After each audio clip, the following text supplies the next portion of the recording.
जब सिंदबाद ने व्यापारी से जादुई नक्शा लिया तो उसके दिल में रोमांच की एक नई लहर दौड़ गई। उसने तुरंत कप्तान से कहा, कप्तान, जहाज की दिशा बदल दो, अब हम उत्तर की ओर जाएंगे। कप्तान और नाविकों के चेहरे पर संदेह था। मालिक, आप किस अनजान रास्ते पर हमें ले जा रहे हैं? इस नक्शे पर एक ऐसी जगह का पता है जहां दुनिया का सबसे बड़ा खजाना छिपा है, लेकिन हमें एक ऐसे रास्ते से जाना होगा जहां कोई आज तक नहीं गया। जैसे ही जहाज ने उत्तर की ओर रुख किया, आकाश का रंग बदलने लगा। कुछ ही घंटों में आसमान में काले घुमावदार बादल छा गए और समुद्र की लहरें भयानक रूप से उग्र हो गईं। तूफान इतना प्रचंड था कि जहाज खिलौने की तरह ऊपर नीचे उछल रहा था। हवा की सरसराहट अब चीख की तरह लग रही थी और बारिश की बूंदें तीरों की तरह चुभ रही थीं। एक विशालकाय लहर जहाज के डेक से टकराई, जिससे मस्तूल टूट गया। नाविकों में घबराहट फैल गई। वे चिल्ला रहे थे, मालिक, हमें वापस लौटना चाहिए, यह जगह श्रापित है। लेकिन सिंदबाद ने हिम्मत नहीं हारी। उसने डेक के कोने में कसकर पकड़ रखा था और उसकी नजर सिर्फ नक्शे पर थी। उसने देखा कि नक्शे पर एक लाल रंग का निशान चमक रहा था। उस पर एक अजीब भाषा में लिखा था, अग्नि और जल के मिलन से ही रास्ता खुलेगा। सिंदबाद चिल्लाया, चिंता मत करो, ये सिर्फ एक परीक्षा है, हमें विश्वास रखना होगा। उसने नाविकों को हिम्मत दी और टूटे हुए मस्तूल को कसकर पकड़कर जहाज को आगे बढ़ाया। एक जानलेवा जाल तूफान के शांत होते ही वे एक और बड़े खतरे में पड़ गए। उनके सामने ऊंचे काले पत्थरों की एक भूल भुलैया थी। उसने अपने नाविकों को चिल्लाकर कहा, हथियार तैयार रखो। जब राक्षस अपने भारी पंजों से जहाज को दबाने लगा, सिंदबाद ने अपनी सबसे तेज तलवार निकाली और उसकी गर्दन के पास एक कमजोर जगह पर वार कर दिया। राक्षस दर्द से चीखा और पानी में वापस गिर गया, जिससे एक विशालकाय लहर उठी। इस हमले के बाद पत्थरों की भूल भुलैया में एक नया रास्ता खुल गया। यह रास्ता उन्हें एक ऐसी जगह पर ले गया जहां पानी नीले रंग का था और सूर्य की रोशनी भी अलग लग रही थी। एक रहस्यमय भेंट। जब वे सुनहरी रेत के द्वीप पर पहुंचे, नाविकों की आंखें चौंधिया गईं। उन्होंने अपने हाथों से रेत को छुआ और वह सचमुच सोना बन गई। नाविक पागलपन की तरह रेत को इकट्ठा करने लगे, लेकिन सिंदबाद जानता था कि यह असली खजाना नहीं था। उसने नक्शे का अनुसरण किया और द्वीप के बीचों बीच पहुंच गया, जहां एक विशाल चमकता हुआ पेड़ था। पेड़ के नीचे एक गुफा थी, जिससे नीले रंग की जादुई रोशनी बाहर आ रही थी। जब वे गुफा में घुसे तो उन्हें यकीन नहीं हुआ। वहां सिर्फ हीरे, मोती और जवाहरात ही नहीं थे, बल्कि वे सब एक जादुई ऊर्जा से चमक रहे थे। हवा में एक मीठी और सुगंधित महक थी और गुफा के अंदर एक अजीब सी शांति थी। तभी एक बूढ़ा जादूगर वहां आया। उसकी दाढ़ी जमीन तक लटक रही थी और उसके चेहरे पर ज्ञान की गहरी झुर्रियां थीं। जादूगर ने धीरे से कहा, सिंदबाद, मैं तुम्हारा इंतजार कर रहा था। यह खजाना बहुत शक्तिशाली है। यह सिर्फ दौलत नहीं, बल्कि एक जिम्मेदारी है। तुम अपने साहस और अच्छे दिल से मेरी परीक्षा में सफल हुए हो। अब यह खजाना तुम्हारा है। सिंदबाद ने जादूगर का धन्यवाद किया और वादा किया कि वह इस खजाने का उपयोग केवल अच्छे कामों के लिए करेगा। जादूगर मुस्कुराया और एक धुंध की तरह गायब हो गया। सिंदबाद और उसके नाविक खुशी से पागल हो गए। सिंदबाद और उसके नाविक जादुई खजाने से भरा जहाज लेकर बगदाद की ओर वापस लौट रहे थे।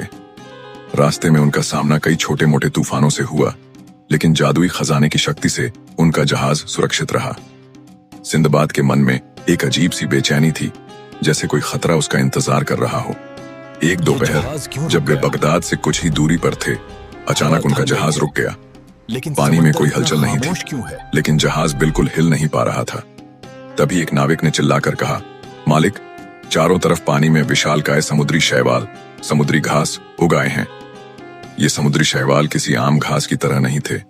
वे हरे रंग के नहीं थे, बल्कि गहरे लाल और काले रंग के थे। जहाज धीरे धीरे नीचे की ओर धंसने लगा। सिंदबाद ने अपनी तलवार से शैवाल को काटने की कोशिश की, लेकिन वह टूटकर फिर से जुड़ जाते थे। वह समझ गया कि यह कोई साधारण शैवाल नहीं, बल्कि कोई जादुई जाल था। तभी उसे याद आया कि जादूगर ने खजाने के बारे में बताया था कि इसकी अपनी शक्ति है।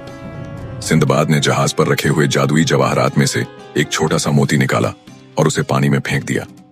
जैसे ही मोती पानी में गिरा, एक नीली रोशनी चारों तरफ फैल गई। शैवाल तेजी से सिकुड़ने लगे और गायब हो गए।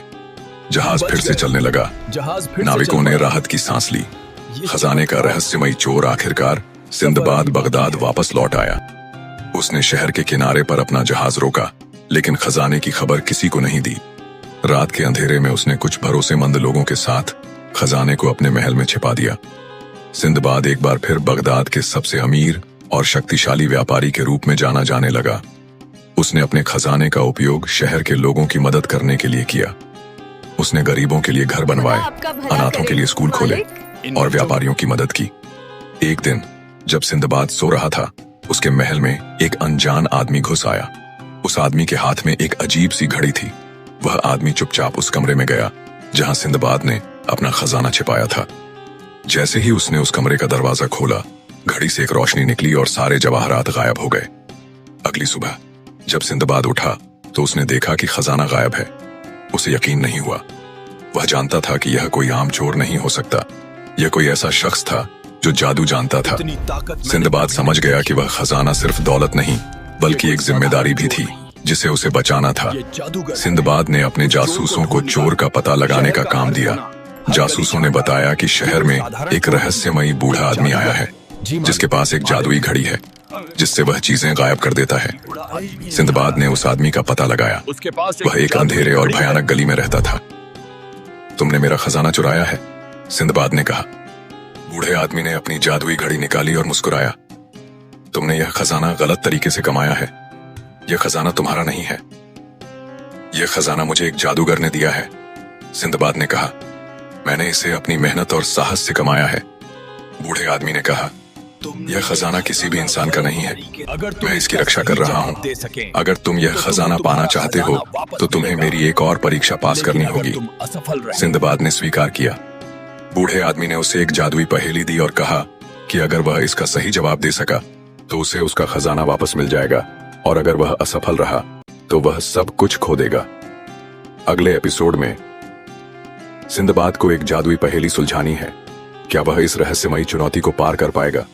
क्या उसे उसका खजाना वापस मिलेगा या वह सब कुछ खो देगा? कहानी का अगला अध्याय बहुत जल्द आने वाला है। ये कहानी आपको कैसी लगी कमेंट करके अपनी राय जरूर दें। उम्मीद है ये कहानी आपको बहुत पसंद आई होगी। यदि वीडियो पसंद आई हो तो वीडियो को लाइक और चैनल को सब्सक्राइब जरूर करें।